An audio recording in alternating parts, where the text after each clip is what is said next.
Hi అండి, నా పేరు Vasanthi. Welcome to my YouTube channel. ఈ వారం మీకు గాడ్స్ నుంచి వచ్చే మెసేజెస్ ఏంటి అనేది చూద్దామండి. ఇందులో ఇక్కడ నేనైతే 3 కార్డ్స్ అనేది షఫుల్ చేసి పెట్టానండి. ఈ 3 కార్డ్స్ కూడా మీకోసం నేను షఫుల్ చేసి పెట్టడం అయితే జరిగిందనమాట. ఈ 3 కార్డ్స్లో మీరు ఏ కార్డును అయితే పిక్ చేసుకుంటే అందులో వచ్చే మెసేజ్ అనేది మీకు అనమాట అర్థం చేసుకోవాలి, మీకే అని. ఇక్కడైతే ఈ 3 కార్డ్స్లో మీ ఇంట్యూషన్ ప్రకారం మీరు ఒకటి కార్డ్ని పిక్ చేసుకోండి, దాంట్లో వచ్చే మెసేజ్ మీది అవుద్ది అనమాట. ఫస్ట్ మెసేజ్ ఏంటి అనేది చూద్దామండి. ఫస్ట్ కార్డ్ పిక్ చేసుకున్న వాళ్ళకి గాడ్స్ నుంచి వచ్చే మెసేజ్ ఏంటి అనేది చూద్దాము.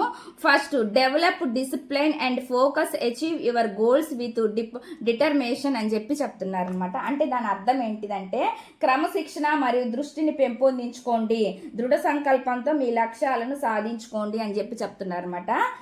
అంటే క్రమశిక్షణ ఉండాలంట. క్రమశిక్షణ వల్లనే మీ దృష్టిని మీరు పెంపొందించుకోగలుగుతారంట. దానివల్ల దాంతో వచ్చే దృఢ సంకల్పం ఏదైతే ఉందో అది మీ లక్ష్యాలను సాధించుకోవడానికి అది ఒక మార్గం అనమాట. అదనమాట ఇక్కడ వస్తున్న మెసేజ్ అనమాట ఫస్ట్ది. సెకండ్ మెసేజ్ అండి. సెకండ్ ఫైల్ ఎవరైతే పిక్ చేసుకున్నారో వాళ్ళకి ఏం మెసేజ్ వస్తుందనేది చూద్దాము. Find your inner strength, confront your fears with courage అని వస్తుంది అనమాట. మీ అంతర్గత బలాన్ని కనుక్కోండి, మీ భయాలను ధైర్యంగా ఎదుర్కోండి అని చెప్తున్నారు అనమాట. మీ అంతర్గత బలం ఏదంటే ఉందో అదంట, అంతర్గత బలాన్ని మీరే కనుక్కోవాలి అంట. మీ భయాలను ధైర్యంగా మీరే ఎదుర్కోవాలి అని చెప్తున్నారు అనమాట. దుర్గామాత నుంచి వచ్చే మెసేజ్ అండి ఇది.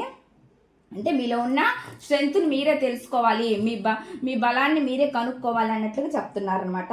దానివల్ల మీకు ధైర్యం అనేది పెంపొందించిద్ది. అంటే ఎదుర్కోగలరంట. మీ బలాన్ని మీరు కనుక్కుంటే మీరు దానివల్ల ధైర్యంగా ఎదుర్కోగలరంట దేన్నైనా సరే. అదనమాట మెసేజ్. నెక్స్ట్ ఈ ఫైల్ ఎవరైతే పిక్ చేసుకున్నారో థర్డ్ కార్డ్ అండి, వాళ్ళకి learn from your challenges, Shani అనమాట. శని దేవుడు చెప్తున్నాడు, learn from your challenges, embrace patience and perseverance అని చెప్తున్నారు అనమాట. అంటే దాని అర్థం ఏంటంటే, మీ సవాళ్ళ నుండి నేర్చుకోండి, సహనం మరియు పట్టుదల కలిగి ఉండండి అని చెప్తున్నారు అనమాట.